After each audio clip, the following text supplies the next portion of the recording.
Hi, everybody. I hope that you can hear me. Hi, everybody. Okay, I was waiting for some people to show up, but I'm just going to go ahead and present this via YouTube Live so that no matter where you are, you could watch this back and get some really great information about emotional intelligence. So, my name is Nicholas Rangel, and I am one of the mental wellness peer educators here at CAPS, here to present the Emotional Intelligence Wellness Workshop. And this is our newest wellness workshop. And although there's no participants in person at our wellness workshops, we do say that we cannot guarantee confidentiality because this is not therapy. This is merely a workshop, but we can promote privacy and ask that everything shared here will stay here. So that is something that you would typically hear at one of our workshops. And without further ado, let's go ahead and get started. So our learning objectives today are to one, learn about emotional intelligence, two, gain tools to develop your own emotional intelligence, and three, practice utilizing tools to develop that emotional intelligence. So when you think about emotional intelligence, what comes to mind? Since no one is actively here right now, I'll go ahead and share one of my own thoughts.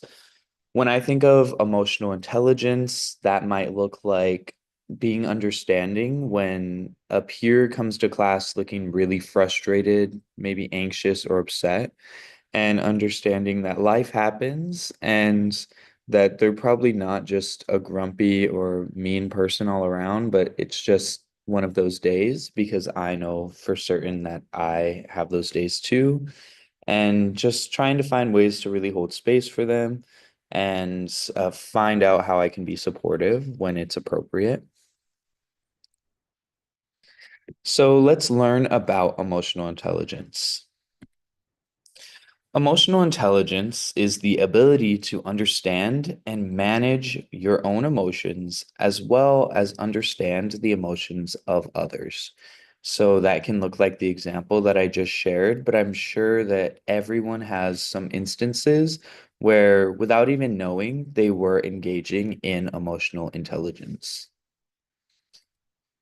So now let's go ahead and watch this short video on developing emotional intelligence.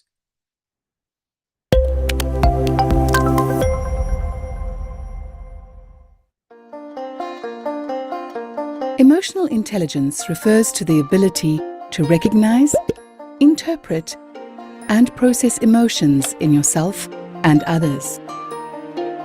While genetics, upbringing, and environment all play a role, there are steps you can take to develop your emotional intelligence over time.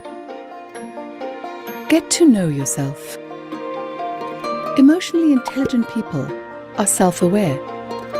They have a realistic appreciation of their strengths and weaknesses and how they come across to others. Peer feedback is one way of improving your self-awareness and may uncover a few of your emotional blind spots. Learn your triggers. Linked to the notion of self-awareness is knowing how you are likely to respond in particular situations. Think about how you felt the last time you were under pressure. Did these feelings help or hinder you? Recognizing emotions and the source of these emotions can shift your emotional state. Empathize.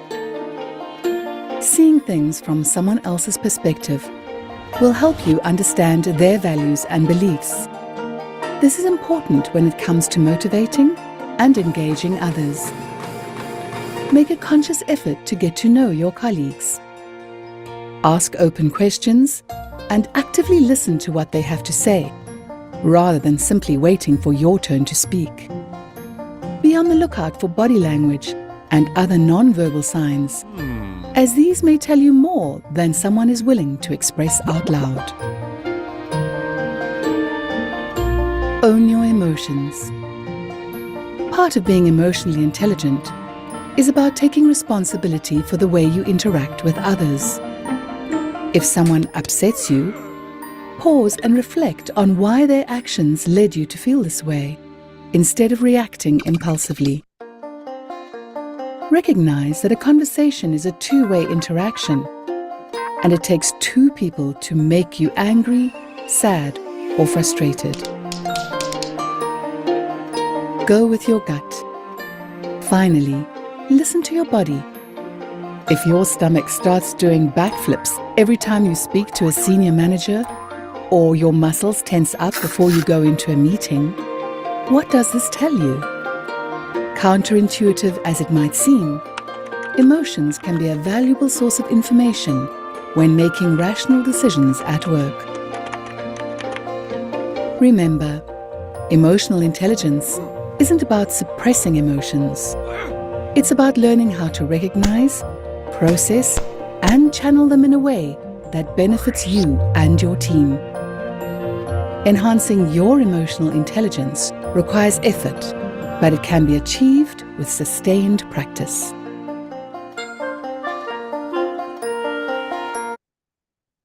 So that was a cute little animation, and it really conceptualizes developing emotional intelligence very well and in a concise manner. So let's go ahead and continue. So go ahead and scan this QR code right here to take the emotional intelligence quiz.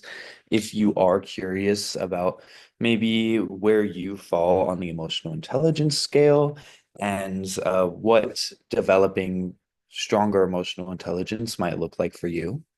So I'll just take an extra moment to give you some time to do that. All right, I'm going to go ahead and proceed now. So here are the emotional intelligence elements. The first is self-awareness, with the second being self-regulation, third being motivation, fourth being empathy, and fifth being social skills. You can see descriptions beneath each, but I will get deeper into that in each of their respective slides. So now let's assess how to gain tools to develop our emotional intelligence. With the first being self-awareness, or the ability to understand and identify your emotions and how you are impacting others, and the second being self-regulation, which is the ability to manage your behaviors and those emotions. The key takeaway here is to get in touch with our emotions and recognizing that this is pivotal for developing emotional intelligence.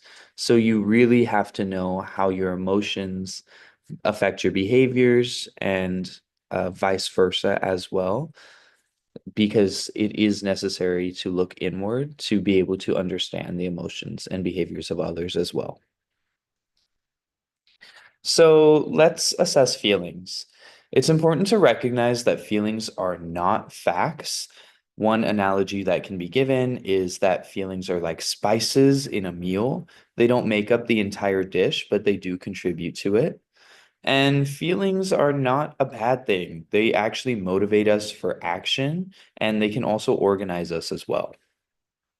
Now, there are both pleasant and unpleasant feelings, and both of them are equally as important. There are no positive or negative emotions, or good or bad emotions. There is just a wide range of emotions, all of which has its level of importance and tells us something. So, unpleasant feelings are actually designed to protect us. And science has revealed that feelings tend to only last between 60 to 90 seconds. And a common fear that is stated by many people is that they don't want to allow themselves to feel unpleasant feelings because they're worried that they're going to get stuck in those emotions and those feelings. However, with it lasting only 60 to 90 seconds, when you try to suppress those emotions and don't allow yourself to feel them, you really are only prolonging that feeling of discomfort. Now, pleasant feelings exist for connection and creativity, and this can look like excitement for a new project or eagerness to be social and get to know new people. And it's just a big part of the human experience, just as unpleasant emotions are.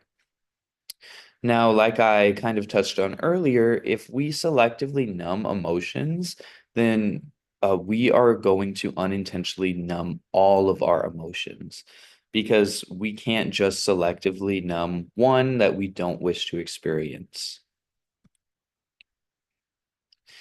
Now, it's a little activity time. Wherever you are right now, I would like you to pause and look over this list of feelings and bodily sensations as well, and find what really fits for you right now.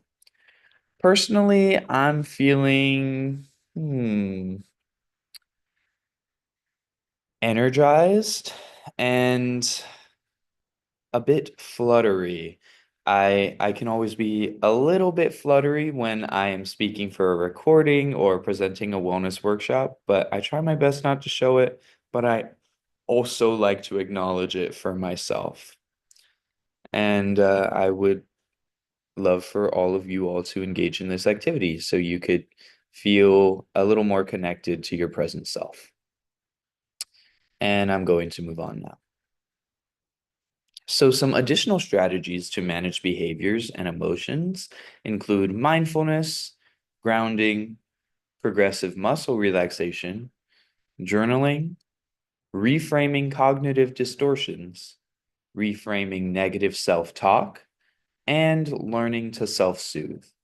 So, to get a little more into some of these, the difference between reframing cognitive distortions and reframing negative self-talk is that cognitive distortions have to do with the thoughts that spiral in our mind and the distorted thoughts of one example being if you are nervous about a math test and maybe you've done poorly on a math test in the past, a cognitive distortion is, oh, I will never be able to do math. I am horrible at math and I'm incapable of succeeding in math. Now, reframing negative self-talk, that could also look like those same thoughts, but just spoken aloud, because if you say it to yourself enough, then you will begin to believe it. And they are fairly similar because they do overlap quite a bit, but it is just at the cognitive level versus the actual spoken level to yourself. So, three is motivation, which is the ability to identify your drive to develop, achieve, persist, utilize resiliency and optimism, and take initiative. So, the takeaway here is to consider how to develop motivation is pivotal with developing emotional intelligence. So, motivation is a huge aspect of emotional intelligence, and it's important to recognize what keeps you driven and what you hope to achieve and develop in your life. And that leads us into the question of what is your why? And here are four questions to find your purpose. The first is, what makes you come alive? So that can look like what are you passionate about? Maybe explore what you care very deeply for and something that you care about that is bigger than yourself, or something that consistently intrigues you and captures your attention and makes you feel that sense of motivation and drivenness. So a quote by H. Thurman is, don't ask what the world needs. Ask what makes you come alive and go do it. Because what the world needs is people who have come alive. And our second question is, what are your innate and natural strengths? So, some questions to dive deeper into this could be, what things have you always been good at? Or maybe when and where do you feel that you're really in your element? Perhaps what do you do differently from everyone else? And maybe you can ask yourself, what do others typically ask you to do or ask for your advice in? And maybe see if there are patterns or opportunities here.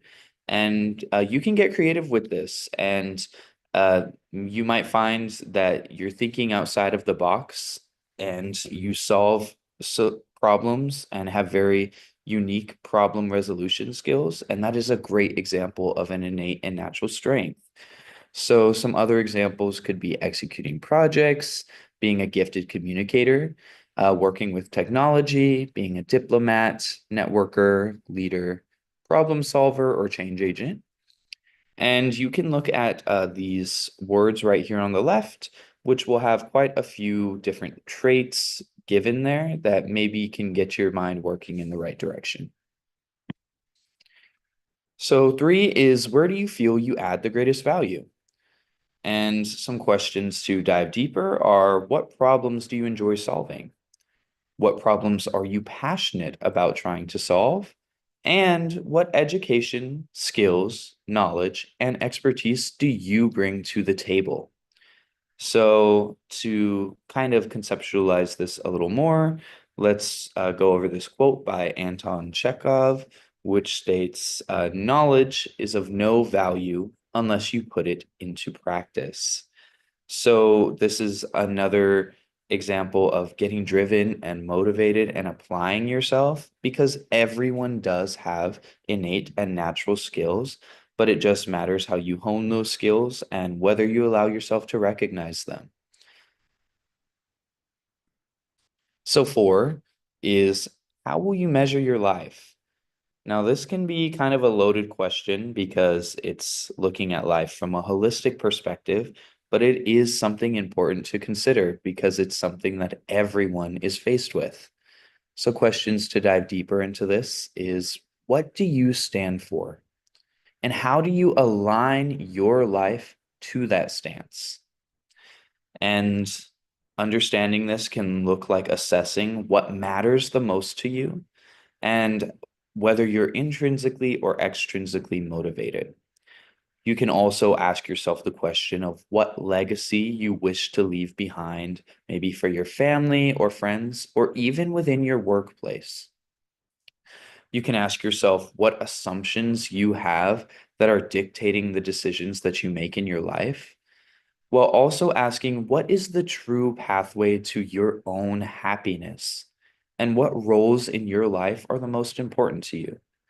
Now, that one I will answer. Personally, some of the roles in my life that are most important to me are that of being a brother and a cousin and a son, because I am very family oriented and I really love applying myself to family situations and I love being like a mediator and just spending time with my family. So I would also say that that is a path to happiness for me as well.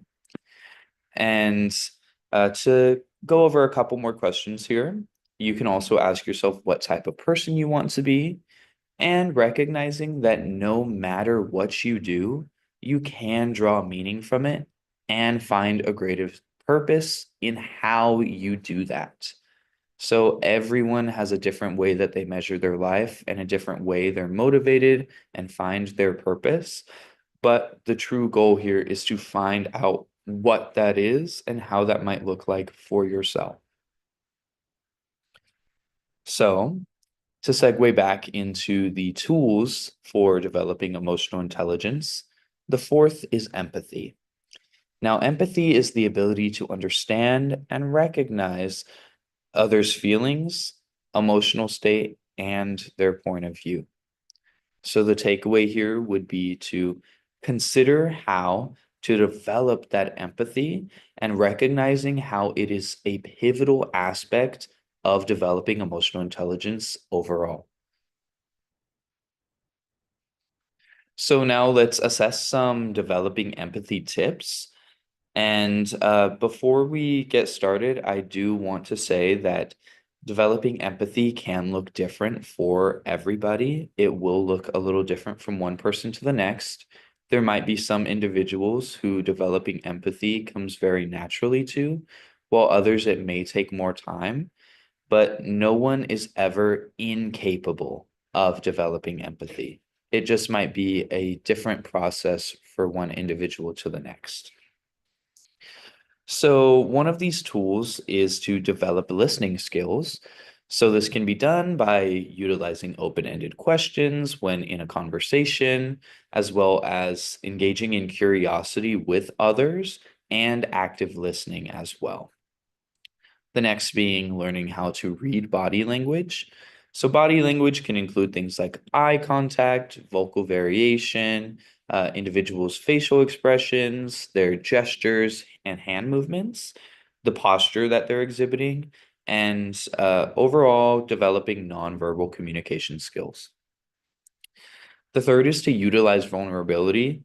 So that means not acting stoic or having an air that you seem disconnected emotionally from the individual that you're engaging with. So that could mean sharing about weaknesses and opportunities for growth, sharing your needs, and understanding that no one is perfect. So the fourth tool is to consider new perspectives. So this provides space for other ideas than your own, and it allows you to explore fiction and be open to questioning your own ideas and also open to the possibility of change. So now we're going to practice utilizing these tools to develop emotional intelligence, with our fifth tool being social skills, which is the ability to develop skills to interact with others competently and appropriately within a social context. So the takeaway here is considering various elements we have explored. So social skills kind of really encapsulates almost all of the other tools that we've gone over.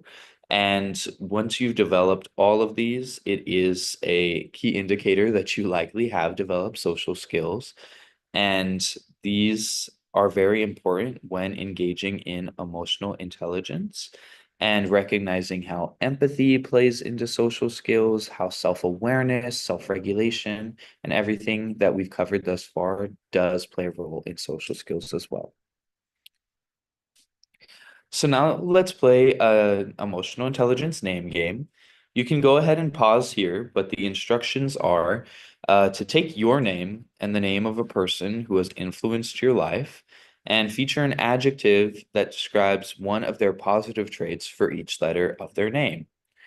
So we have an example here for Jane Doe, but I guess I'll do just my name. I won't do a full long one. I'll just do mine for now, which is Nick. So Nick. For N, I'd say nice. I'd say inquisitive. C, I'd say creative. And K, I'd say kind. So go ahead and do that for yourself and the name of a person who has influenced your life as well. So as we start to wrap up, I want to remind everyone to remember to be kind to yourself and utilize self-compassion. To quote Kristen Neff, instead of mercilessly judging and criticizing yourself for various inadequacies or shortcomings, self-compassion means you are kind and understanding when confronted with personal failings. So here are some of the CAPS resources.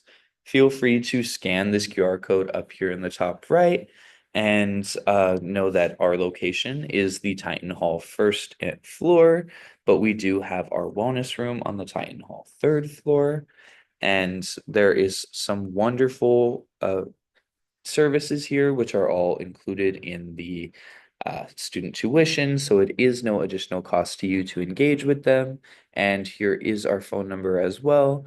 You can find virtually all of our contact info on this one flyer with our Instagram and our website URL being listed as well.